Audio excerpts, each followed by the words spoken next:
আসসালামু আলাইকুম, কেমন আছেন সবাই? আশা করি সবাই ভালো আছেন। আমি আল্লাহর রহমতে ভালো আছি। আবারও নতুন একটি গল্প নিয়ে আপনাদের সামনে হাজির হয়েছি। অল্প কথায় স্বল্প সময়ের গল্প নিয়ে আপনাদের সামনে হাজির হয়েছি। আসলে আমার না যে জায়গায় যাই, এই জায়গার প্রকৃতির দৃশ্য বা বাস্তবতা দেখা আমার খালি গল্প মনে হয় জায়গা, আর মনে হলে ভাই আপনাদের সাথে শেয়ার করি। গল্পটা আজকে হলো এই যে জমিগুলো দেখতেছেন না, এই জমি নিয়ে আজকে আমার খালি গল্প মনে হইতেছে।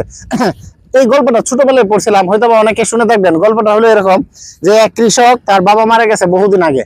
পরে কৃষক লাঙ্গল দিয়া হাল চাষ করতেছে, হঠাৎ করে পাইছে, অনেকদিন আগের কথা তো, হঠাৎ করে কৃষক পাইছে একটা আয়না। আয়না পাওয়ার পরে কৃষক তো আসলে আয়না চিনে না, পানির মধ্যে সুন্দর করে আয়নাটা ধুইছে। আয়নাটা যখন চেহারা সামনে আনছে, আর কৃষক তো বুড়ো হয়েছে, বহুদিন আগে তার বাবা মারা গেছে না, আর কৃষকের চেহারা অনেকটাই তার বাবার মধ্যে ছিল। বেটা গ্রামের মানুষ দাঁড়িয়ে রাখছে, আয়নার মধ্যে ছায়া। বেটা তো 2 মিনিট কল্পনা করে, আরে এটা তো আমার আব্বা, তুমি এটার ভিতরে ঢুকছো? আরে আমি তোমার কত খুঁজি, তুমি এর ভিতরে ঢুকছে গেলে গা। হেরাও করতেছে যে এরকম আয়নার ভিতরে লোকটা তো ঠিক এরকমই মৌসুমে এরাও করতেছে, মানে হয়তো বা কথা শোনা গেছে না, হ্যাঁ মনে করতেছে বাপের সাথে রাও করতেছে। পুরাপুরি আয়নাটা সুন্দর করে যত্ন করে দোয়া গামছাটা বললে বাড়ির মধ্যে আছে। আয়না চিন্তা করছে এদের ভিতরে আব্বা আছে, সুতরাং এটা সাবধানে রাখতে হবে, কেউ দেখেন যেত।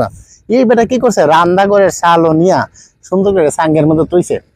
তোমার সময় এবারে বউয়েরা দেখছে, বউ দেখে গিরি ঘটনাটা কি, জীবনে তো সবকিছু বন্ধুত্ব জানাইছে, কাম করে আগে আমার দ্বারা আইসে, জিনিস টিনিস থাকলে কিছু আমার অন লুহায় এখন কি কি তোলো সাঙ্গের মধ্যে, রান্না করে সাঙ্গে জিনিসটা তো দেখা দরকার।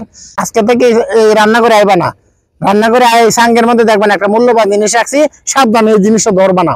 আপনারা মনে করেন যে জিনিসের মধ্যে না করে নিষেধাজ্ঞা বেশি, এই জিনিস কিন্তু দেখতে মন চাই, এই জিনিস দেখতে মন চাই বেশি।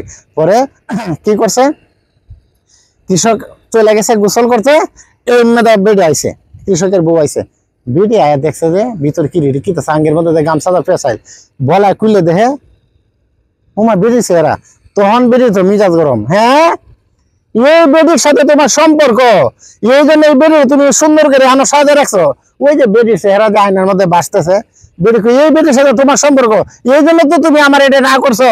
হ্যাঁ আজকে তোমার কপালে শনি আছে, দাঁড়াও কপালে আজকে তোমার শুনেছে, তুমি আজকে বাড়িতে আয়ো।